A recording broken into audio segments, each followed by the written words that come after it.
We're going to be in the seventh chapter of 1 Corinthians, as we have been for the last couple of weeks, and Lord willing, we'll finish up today as we continue talking about the subject of marriage and single and divorce and widow and remarriage, all the different statuses of all the different marital statuses. And it's often been said that the difference between love and marriage is that love is blind and marriage is an eye-opener. And I think that that's definitely a very pithy statement, if any were. My wife tells me that I always twist everything she says, I twist it around to my advantage. And I take that as a compliment. After iMessaging with his wife at work, they were been messaging back and forth, and so after a few back and forths, he decided that he would use Siri, and he was going to jokingly put an end to the message. So he told Siri to say, "You need to get back to work now. You have a husband to support." But Siri, being as astute as she is, actually translated that into, "You need to get back to work now. You have a has-been to support." So, beginning with verse 25, we're going to be talking. You can see the heading, at least in the New King James, is to the married, or the unmarried, and the widows. And Paul is addressing a number of questions that had been sent to him by the Corinthian church. And this chapter, and those following, but predominantly chapter 7, he answers a number. They asked him a lot of questions about, so what should we do about the various states of marital status? And he says, "Now concerning virgins, I have no commandment from the Lord, yet I give judgment as one whom the Lord in his mercy has made trustworthy." Last week he said, "It's not I, but the Lord say," and he was quoting what the Lord had said in the Sermon on the Mount about you're not supposed to divorce from your wife except for the grounds of some sort of sexual immorality. And when he says it, and so now he says, "It's not I, but the Lord doesn't say something, but I have it. I have no commandment from the Lord." He's not saying this is my opinion. The Lord didn't tell me to say this, but I'm just going to offer my opinion here. He's not saying that. He's just saying that, I went back and reread Matthew, and Jesus didn't say anything about this. But I know that under the inspiration of the Holy Spirit, what I'm sharing with you now is coming from him. The word virgin here in the New Testament language is the word Parthenos. And if you're familiar with the history of that period, you know what the Parthenon was, and it was a place where they had all the Vestal virgins, and that just means the virgin place, the Parthenos. And it's also usually, we think of a virgin, we think of an unmarried woman, and that's typically how the word is used. But in Revelation chapter 14, where it's talking about the 144,000, it refers to those guys, those men, as also being virgins. So the word is not a masculine or feminine name, and it can be referring to both. And I think in this case, it could be it's just referring to somebody who hasn't been married yet.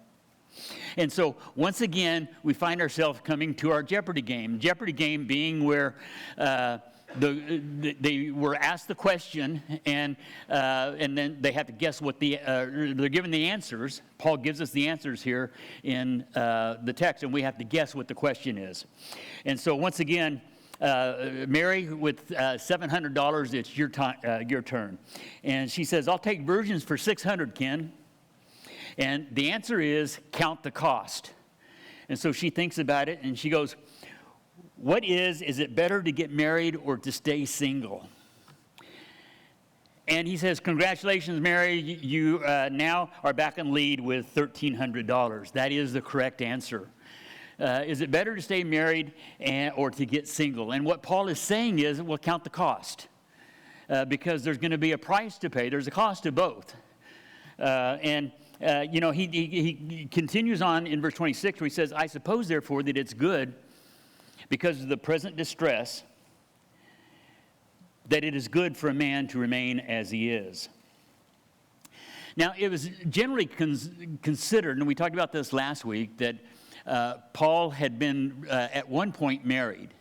He had been a member of the Sanhedrin, and one of the requirements for being part of that ruling body over the Jewish people was to be married. And so while the Bible doesn't explicitly say it, it's generally considered that to be the case. He's not married now, as we'll see here in a few verses. And there's no record that we have, either biblically or extra-biblically, as to what happened to his wife. You know, some people say that she couldn't handle his conversion, and so she left him. That's, you know, obviously that's possible because the Bible's silent on the matter. Some say that he was a widower, that she had died at some point. That's also possible because the Bible's silent in the matter.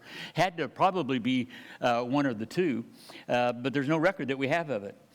The question is, what does he mean by present distress? Now, this was before the time of the heavy persecution that would happen just a few decades, well, actually, in about a decade and a half later, when Nero started the first serious persecution of the church. And this was before that, but it was during a time when being a Christian would oftentimes mean, as we saw in the video a minute ago for the International Day of Prayer, where people would be shunned for becoming Christians. They would be kicked out of their home or their community, and they would literally be shunned. They couldn't get a job, and they would have to leave and go someplace else. And so the present distress in the time of Paul's writing could oftentimes mean the issue of whether or not somebody would eat or not.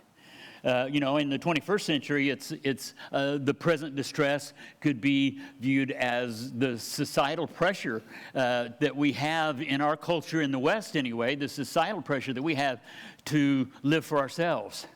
You know, no one else is going to look out for you, so you've got to do it for yourself. And there's a tremendous pressure that we have in the culture to do that. Many, many years ago, when a young Christian, I was part of this group. There was a men's prayer group that I was part of, and I had a friend, and he was a bachelor, and he was an engineer at Boeing, and he had a good job, and he was a very dedicated and committed Christian, and he kind of saw himself as being one of these single dudes for the Lord. You know, he had a fairly good income, so he lived relatively frugally, and he was able to do a lot with the money that the Lord had passed through him in order to perform a lot of ministry. And he liked being able to go when and where he wanted to, and engage in mission trips and that sort of a thing. And he just kind of thought he was going to be one of these single people for Jesus sort of people, you know. And he got a secretary at work, got a new secretary, and it wasn't very long before he invited her to church, and she came to church with him, and then I think it was her first Sunday, she got saved, and it wasn't too long after that they had lunch together, and then they started seeing each other in a little more formal setting, and they got engaged, and I was able to, you know, I was privileged to see this whole process of the time when he was a committed Christian to the week before his wedding. And the week before his wedding, he was sharing with the prayer group. He was saying, you know, the closer and closer I get to the wedding day, the more the Lord shows me how selfish I am.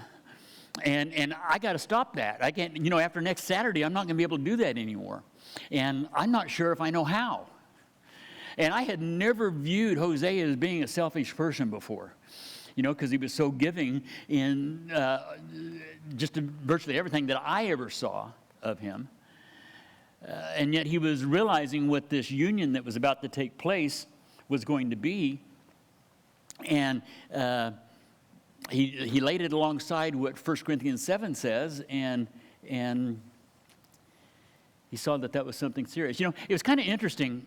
I was looking, earlier in the week, I was looking back on the notes of the last time that I taught 1 Corinthians 7 when I was going through the Bible before. And it was around 10 or 11 years ago, but it just happened to be the Sunday that I taught last time was the first Sunday in November. And it was the International Day of Prayer for the Persecuted Church. And in my notes, I had some things about what Christians in persecuted areas were going through at that time. And here in the Lord's timing, we find ourselves again on that day of the International Day of Prayer for the Persecuted Church. And our country of the month is to pray for Israel and Gaza and the West Bank and all the things that are going on over there. And I don't think that the Christians that are living in Gaza right now are so concerned about societal pressure about how they're going to, if they're going to live selflessly or not. You know, their concern is whether or not they're going to live the next 24 hours or not. It's amazing how relative this verse can be in our application, isn't it? I mean, you know, this weekend, whether it's yesterday or today, you know, we find ourselves right in the middle of the football season, and this weekend there are a bunch of guys and some gals, but a bunch of people that are going to be watching football. And providing they don't flesh out during the game, we could ask ourselves, is football okay? Can you watch a football game as unto the Lord? Maybe, and maybe not. You know, I mean, maybe watching football is not a sin, but neglecting your family is, and that's what Paul's point in here, whether we're talking about football or golf or social networking, you know, always on our phones or hobbies or whatever it could be. None of those things are wrong in and of themselves, but they can become that way if we allow them to consume us. And he says in verse 27, he says, are you bound to a wife? Well, don't seek to be loosed. Are you loose from a wife? Don't seek a wife. You know, back in the early 70s, there was a guy, kind of this fusion funk kind of top 40 guy named Jimmy Castor. He had a band called the Jimmy Castor Bunch. Anybody remember him? No, of course not. But they were kind of one-hit wonders, and they had this song called Troglodyte. And that might ring a bell with some of you geezers, but if you remember, it was that, gotta find a woman, gotta find a woman, gotta find a woman, you know. Well, some guys are that way, but I've known a lot of girls that's gotta find a man, gotta find a man. You know, it's not necessarily one side, one way or the other. And we always think that the grass is greener wherever we're at. Whatever station in life we're at, we always think that it's going to be greener on the other side. But just remember that after the wedding comes cold cream, a day-old beard, and bodily noises. You know, I mean, are we ready for that? And that's the sort of thing that the cost that we need to count when we get married. Queen Elizabeth, some of you remember her. Queen Elizabeth, the first one, not the second one, but the first one, she said. And this isn't a selfie of hers. This is from Tussauds Wax Museum. So I don't think she was that much of a sourpuss. But she said, I would rather be beggar and single than to be a queen and married. And so knowing that was her calling in life, she never did marry. She ostensibly ruled the world as a single woman. You know, it's often been said that it's better to be single and wish you were married than to be married and wish you were single. And I think that's a pretty good truism also. He says, but even if you do marry, this is verse 28, even if you do marry, you haven't sinned. And if a virgin marries, then she has not sinned. Nevertheless, such will have trouble in the flesh, but I would spare you. From now through the rest of the chapter, there's going to be a number of verses that are relatively difficult to translate into English, and from the New Testament Greek to English. And depending upon what version you're reading, it's not so much a textual thing that oftentimes we see in the translations as it is much of the bent of the translators. You know, so it kind of enters into commentary in the translation. If you're reading from the New International Version this morning, it renders verse 28 like this. But those who marry will face many troubles in this life, and I want to spare you this. You know, this man went to his doctor, and he told him that he thought he was getting too old to be doing all the things around the house that he used to do. And so the doctor gave him this complete examination, and he says, okay, doc, tell me in plain English what's wrong with me. And so the doctor looked at him and said, well, I think you're just lazy. he goes, okay, put it in medical terms so I can tell my wife.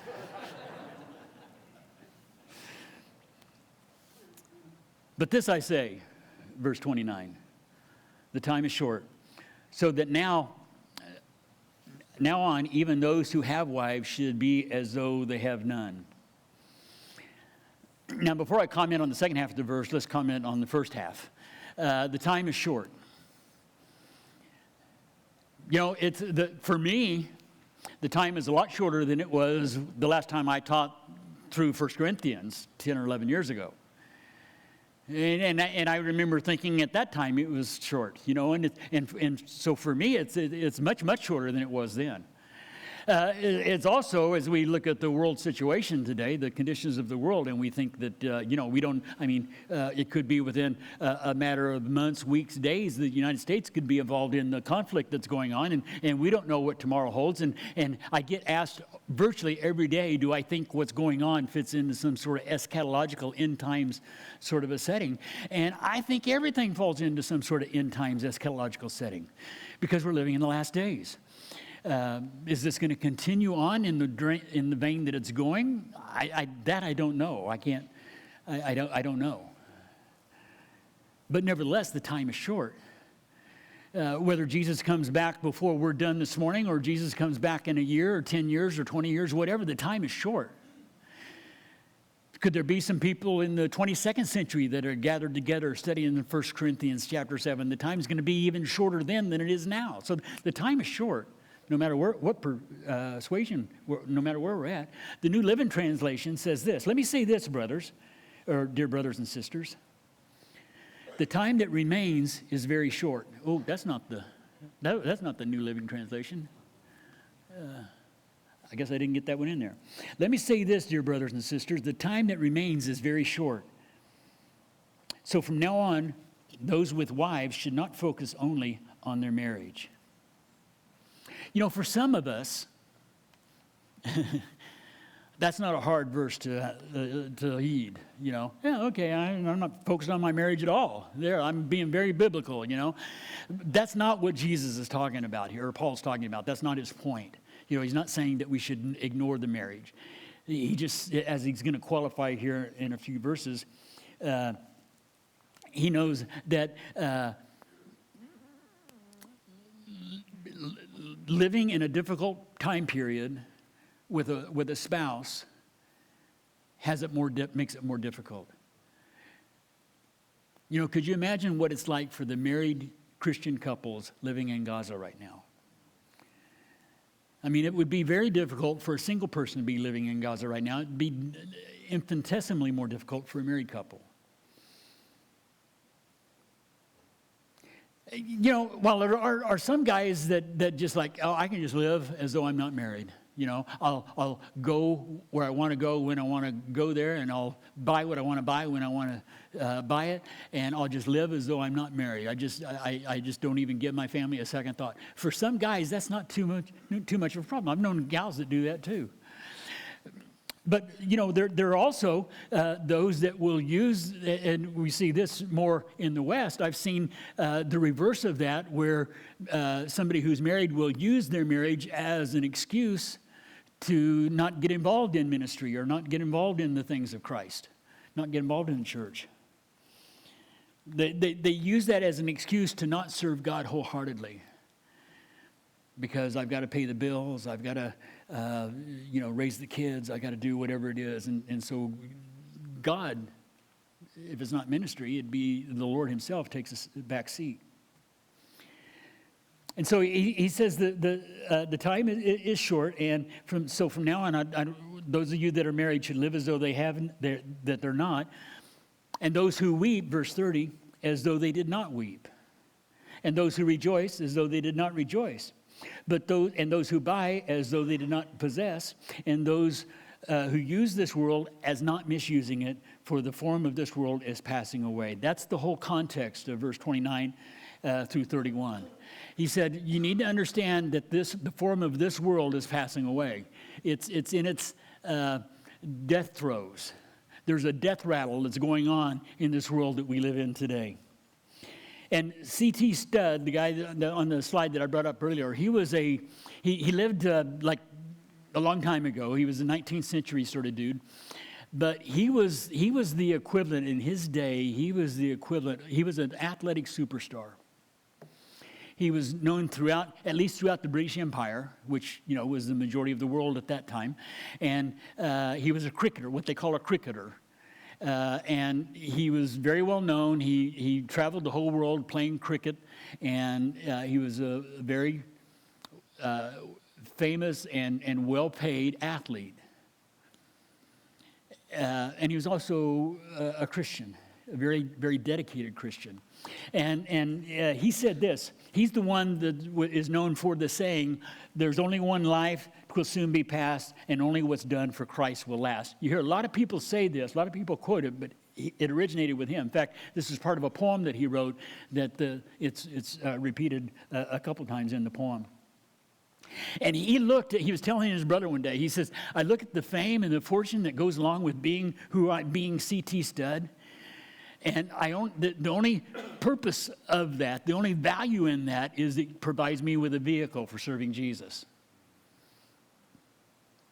There was another guy that lived about 100 years before him, a little more, an 18th century dude, named David Brainerd, and he was a colonial era missionary to the Native Americans. So this is before the American independence during the colonial time, and he went to the vast frontier, which in those days was like Kentucky and Tennessee.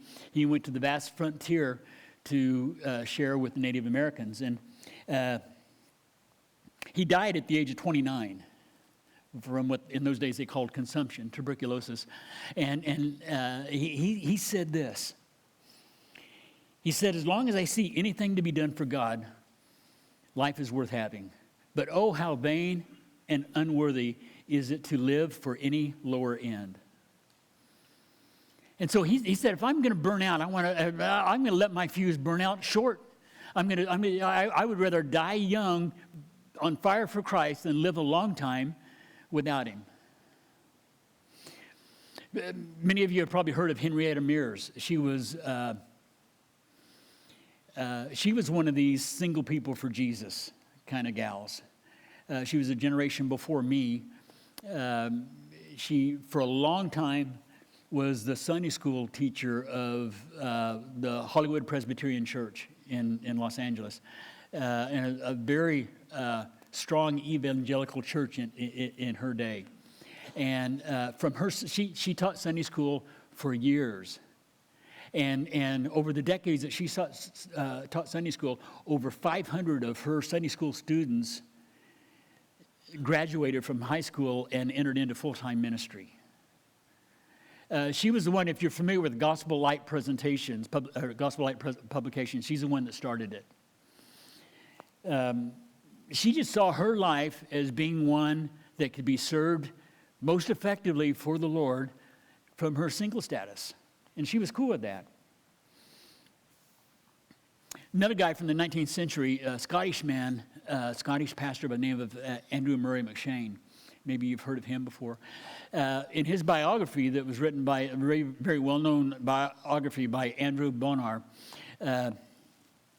he quotes McShane, or has this to say about McShane in his biography. He says, "He cared for no question unless the master cared for it, and his main anxiety was to know the mind of Christ."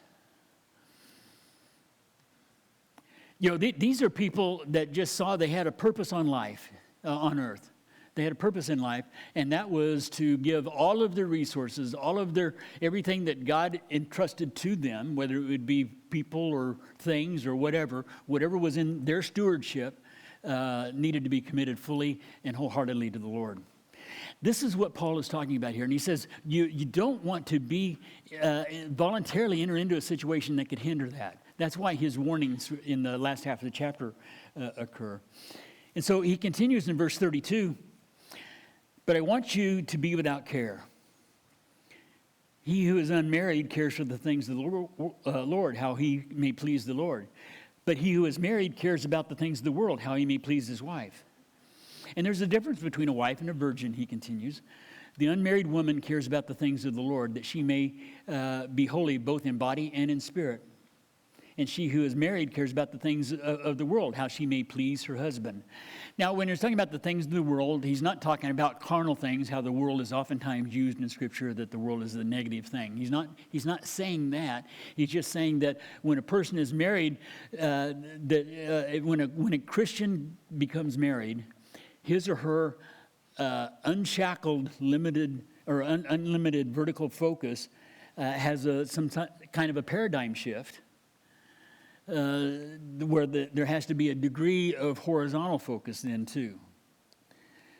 The married guy has to realize, I can't leave my underwear laying on the floor like I used to, because my wife doesn't like that.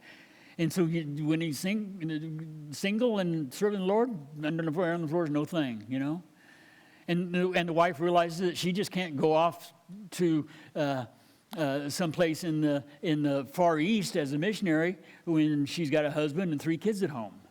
She has a responsibility there.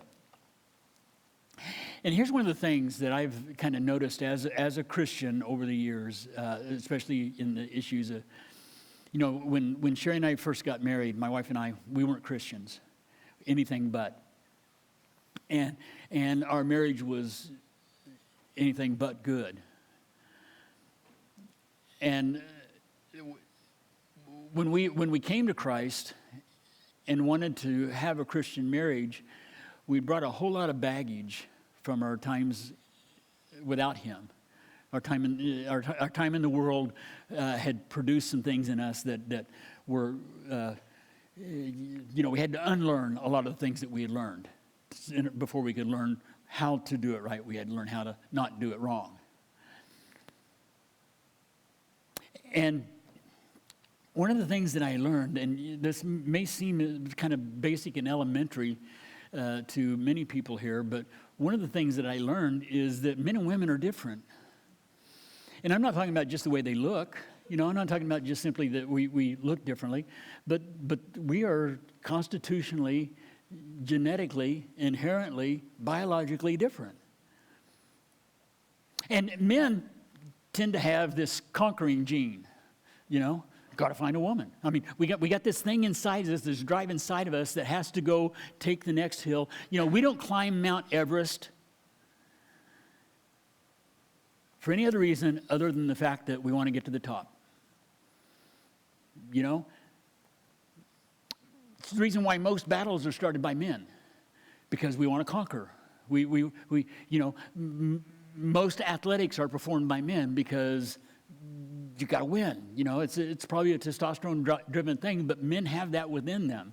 And so when our hormones begin to rage, then we got to get a woman. We want to go out and not defeat the woman, but possess the woman. We want to, here's this woman and she's happy being single, and I want to make her unhappy to be single. I want her to want to be married to me. And so that's my goal. That's what I'm going to do. I'm going to go conquer her. And women are we kind of have this thing where they are created with a nurturing gene.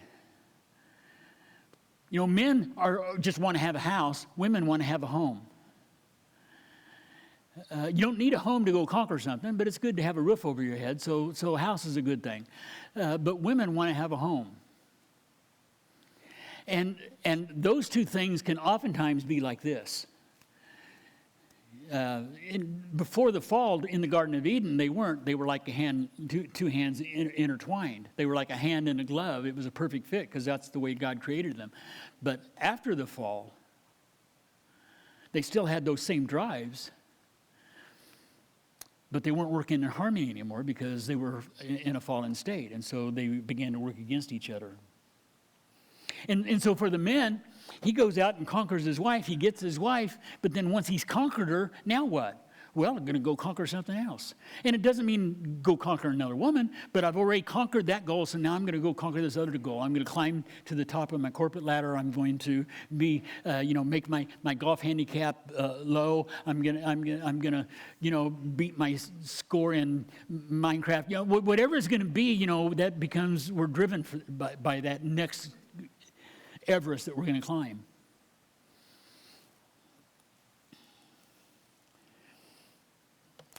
And one of the things that Sherry and I learned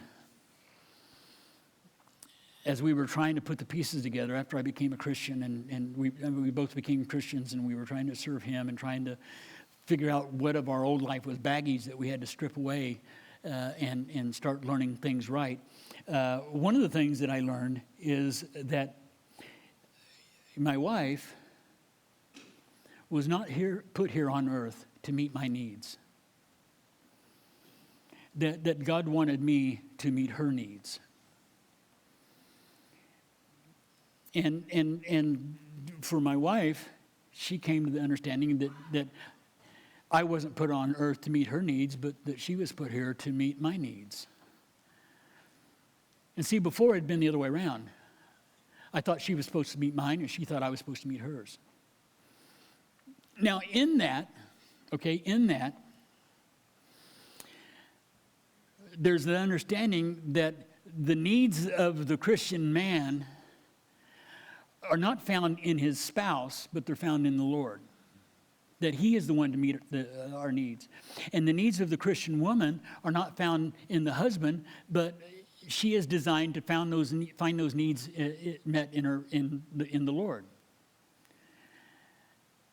And yet for me as a Christian man, wanting to obey my calling as a Christian husband, my job description, according to the Lord, is to meet my wife's needs. That's I find my needs met in him, and then he says, now you go meet her needs in me as well. And vice versa. How is this accomplished? And there's that very oft-used triangle illustration. Probably virtually everybody here has seen it, where you have a triangle with God at the top and the husband and wife on either corner of this isosceles triangle. And then the husband and wife are like way, way apart. And so how do they come together? And the illustration is that as they start take their eyes off each other and put their eyes on the Lord, then they will inevitably be drawn closer to each other as they draw closer to the Lord, right? Pretty simple. Kinda. I mean, I've used that, over the decades, I've used that illustration in marriage counseling and premarital counseling, everything, many, many times. And those that haven't seen it before, they go, oh, that's pretty good. And then they come back to me a week later and they say it's not working. And the reason is because their expectation is that as I put my eyes on the Lord, so my spouse is going to put his or her eyes on the Lord, and we're going to be drawn closer together as we do this. But my spouse isn't doing that, so it's not working. But the thing that makes it not work is when the person who's saying they're doing that takes their eyes off the Lord and puts them on their spouse, then they realize that their spouse isn't doing it. But as long as their eye is on the spouse, they don't realize what or is on the Lord. They don't realize what their spouse is or isn't doing because their eyes are on God. And I see so oftentimes where people come to me thinking that they're an exception to this rule, and because maybe their spouse is very difficult to please, or their spouse is uncaring, or selfish, and they feel like that gives them a reason to not go up the triangle, to not draw closer to the Lord, because when my spouse decides to do it, then I will. And that's not how the thing works. That's not how Christianity works. And in addition to it not being how it works, the result is that subsequently then everything that the spouse does is viewed as being negative, as being counterproductive, because the first person's eyes are on the spouse as to whether or not they're going to start meeting the first person's needs. And since their eyes aren't on God, they're not going to be meeting the other person's need. And so then the first party gives up. So here, if you're married, the Lord's concern is your spouse. I think that's a very clear takeaway from this chapter. If you're married, the Lord's concern is your spouse. That's what he would have you to do. There is also what's called, you might be familiar with this in physics, the law of entropy, the second law of thermodynamics. You understand what that is? That everything in the universe is going from a state of order to disorder. You know, the earth is slowly slowing down on its axis. The sun is slowly burning out. You keep your lunch's fried chicken's laying out too long. You don't want to eat it for dinner. You know, because everything in the universe is going from a state of order to disorder. It's the law of entropy. Everything is entropying. Okay, doctor says yes. Everything is going. Everything is going downhill. In a closed system, or in an open system. In a closed system, it's not. That's why your green beans, those of you all you preppers, that's why your green beans has a 5-year shelf life. Because it's in a closed system, you see. But if it's in an open system, then it's going from a state of order to disorder. That's a physical law of thermodynamics, the law of entropy. And I don't know of any place. I mean, it's true for chicken that gets left out on the counter, but it's especially true in a marriage. That if you allow the open system to have its effects in that marriage, then it's gonna get rotten real quick. It'll go from a state of order to disorder real fast. So the way that you prevent that from happening is that you make it part of a closed system. In other words, you prevent the putrefying aspects to take place. And that's by being proactive. You know, let me explain it this way. I've had a lot of couples come to me over the years, and they want to get together for marriage counseling. So we sit down and I say, okay, how can I help? And one of them will say, I think we've just fallen out of love. You know, when we first got married, we were really on fire and everything, and it was all clicking, and we were on all cylinders and everything. And now it just, battery's dead, it just doesn't work.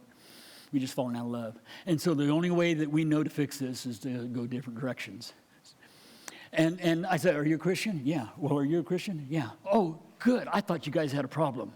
If that's the problem, if you guys are both Christians, meaning that Jesus is your Lord, then falling out of love is not a problem. Here's what, the easy fix. Here's what you do. Fall back in love. You made the choice to fall out of love by submitting to the law of entropy, by not doing what was necessary to keep the putrefaction process from taking place. That was a choice that you made. Now you make the choice to not do that. Now you make the choice to make it a closed system, and you just choose to fall back in love again. Cake. My job's so easy. Just choose to fall back in love again. And, sometimes a couple will take that and run with it. Other times they'll say, he doesn't know what he's talking about. Because we're going to look on the horizontal rather than look on the vertical for the solution. And so he says in verse 35, and I say this to your own profit, not that I may put a leash on you, but for what is proper, that you may serve the Lord without distinction. He said, I'm not trying to put a leash. Today we talk about the ball and chain. In fact, the word leash, the word brachos in the original language, it means noose. He could say, it's not that I'm trying to put a ball and chain on you. I'm not trying to put a noose on you.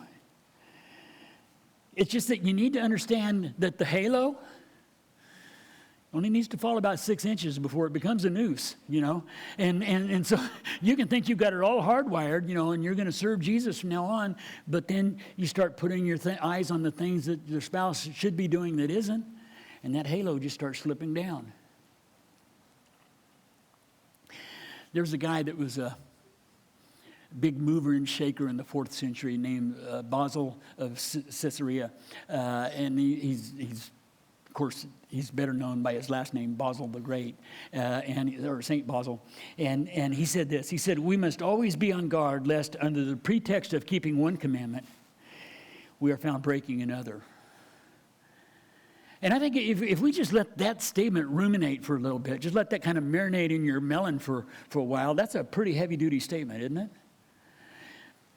He says we got to always be careful, unless under the pretext of keeping one commandment, we end up breaking another one. And then starting with verse 36, in these last closing verses of the chapter, it's kind of hard to break down. I don't know if you read it before this or not, but he says, if any man thinks he is behaving improperly, this is the New King James I'm reading from. If any man thinks he's behaving improperly toward his virgin, if she is past the flower of youth, and thus it must be, let him do what he wishes. He does not sin, let them marry. Everybody get that? Clear? Now, so who is the guy and who is his virgin? You know, that's the big issue. That's what everybody kind of, I don't know, what is this saying? And a lot of guys, in fact, a lot of the modern commentators, and in fact, if the modern translations even kind of bear this out, but they think that this is talking about a guy and his betrothed. He's betrothed to a woman, and they're thinking that, well, you know, it's better to serve God as single people, so let's not get hitched yet. Let's just kind of put that off, and we'll go serve God without the shackles of marriage, sort of a thing. And that's the way a lot of translations render it, and it's possible. You know, the NIV kind of brings this out where it says, if anyone thinks he's acting improperly toward the virgin he is engaged to, and if she is getting along in years and he feels he ought to marry, then he should do as he wants. He's not sinning. They should get married. So that's the New International Version kind of bears that interpretation out, doesn't it? The NLT does it this way, it's a little even more paraphrased, where it says, if a man thinks he ought to marry his fiancée because he has trouble controlling his passions and time is passing, it's all right. It's not a sin. Let them marry. And then the J.B. Phillips translation, the English translation in the modern language, he renders it this way. But if any man feels that he is not behaving honorably toward the woman he loves, especially as she is beginning to lose her first youth and the emotional strain is considerable, let him do what his heart tells him to do. Let them be married. There's no sin in that.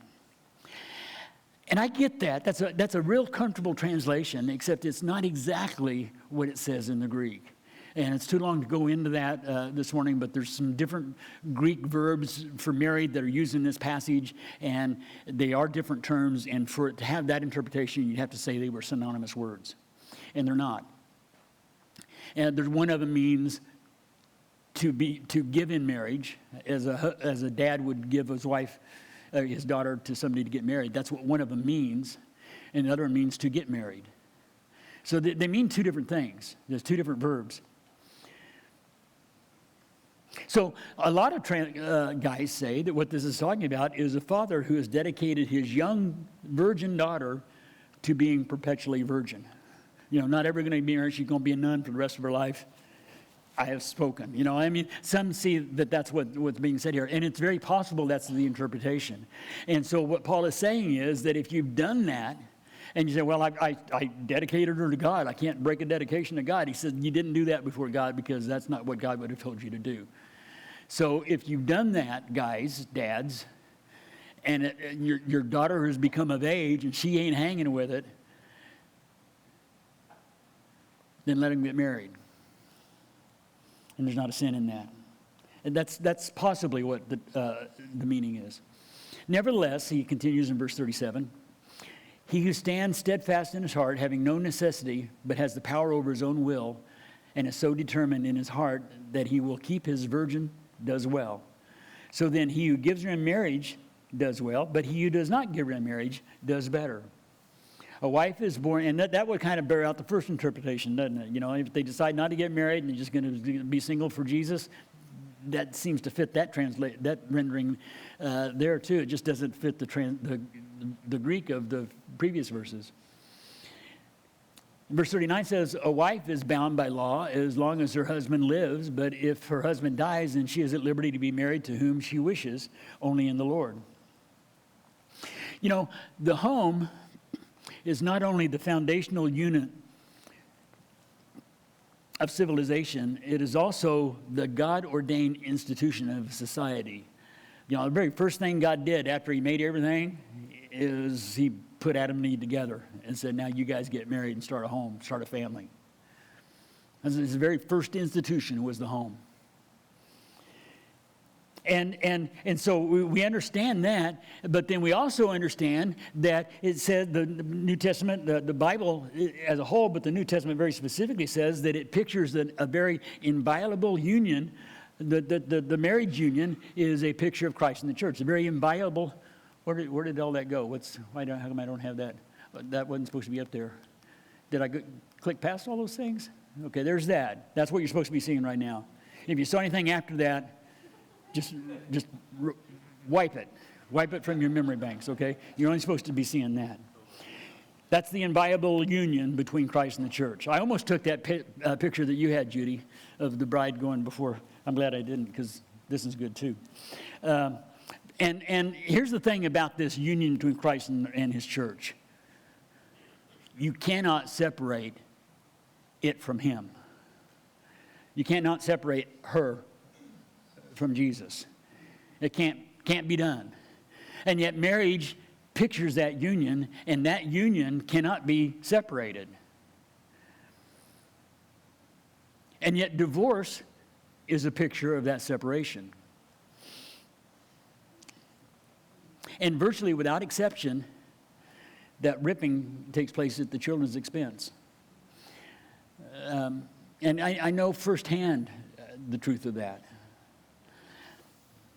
And so, you know, the question, does God have someone special that he just, you know, I get asked this a lot, you know, does God have someone who is just that special someone that I'm supposed to wait on?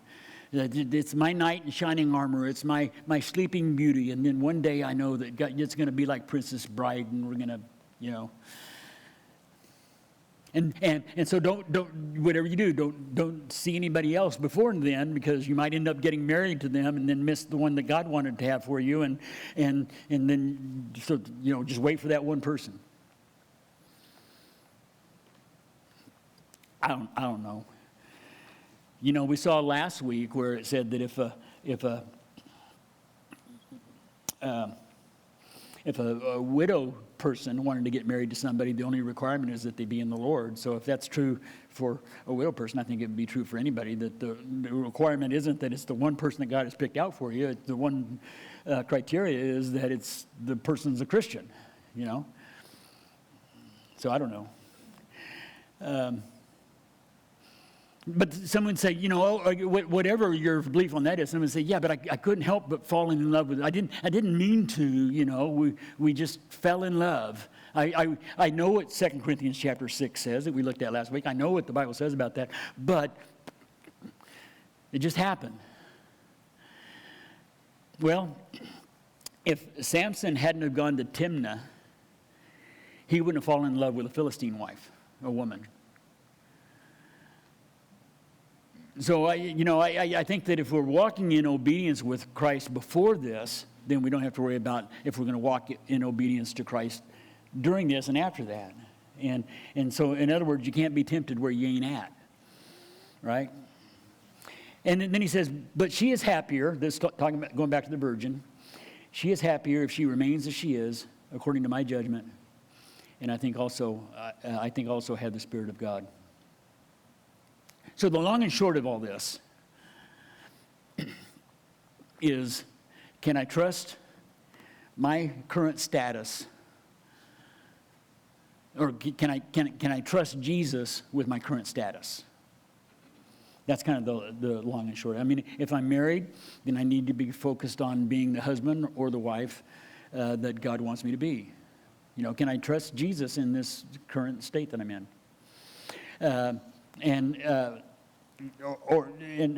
I take my eyes off of him, or am I going to take my eyes off of him and put them on my spouse, as we saw earlier? I just need to keep my eyes on the Lord and trust him in it. Or if you're single, then you should wait for him to bring that spouse to you. And that doesn't mean that you should just sit around eating flaming hot Cheetos, and waiting for the doorbell to ring. That's not what that says. And I'm not saying that people do things to meet people and stuff. And I think that's fine. That's okay. I'm not saying that you should never do that. I know people that meet online. I know people that have met in singles ministries, and I know people that have just met in church, and I know people that have met next door. There's not saying we shouldn't meet. I'm just saying, can we trust God for that, or do we think we have to take matters into our own hands? And here's the takeaway. I don't know if you know who this guy is. This guy is named Don McMillan, and he's a self-professed nerd comedian. He's an engineer, and he loves Venn diagrams, and he loves all kinds of things. He loves stats and things like that, and he also uses slideshows in his presentation. And this is one of the things he said. He said 46% of all marriages end in divorce. Now, that's kind of a sobering statistic. Just giving him the benefit of the doubt that it's accurate, that's kind of a sobering statistic. But then he goes on to say, he said, if you really don't want to get bummed out by that, I mean, that could be kind of a downer thing. Ooh, man, 46% of all marriages end in divorce. Well, what that means is that 54%, he goes on to say, 54% of all marriages end in death. Right? There's only two ways a marriage can end. and so we should make our choices wisely, I think, is what Paul is telling us here in chapter 7, right? Father, we thank you for your word, and I thank you that there's no condemnation. I know that, I look at my life and the mistakes that I've made before, during, and after becoming a Christian, and the failings that Sherry and I have had as a married couple, and the way that we have steadfastly worked in not allowing the entropy to take over. And I thank you for the strength that you give us. And I thank you that there's no condemnation in any of us. I thank you for the grace that you give that is sufficient for all circumstances. I just praise you for that, Lord. And I want to pray, because I know that there's a way that over the last 3 weeks there's very likely nerves that have been struck, and it's real easy for the enemy to get in there and do some bad juju, and I understand that, Lord, and I pray that for all of us, we would just look to you, look to your word, trust you, and walk accordingly. And where there needs to be confession and repentance, it would be done. And where we need to just kind of buckle down and do the hard thing, it would also be done, because we can do all things through your Son, who equips us to do it. So that marriage could be that picture that you designed it to be, for your glory. In Jesus' name, amen.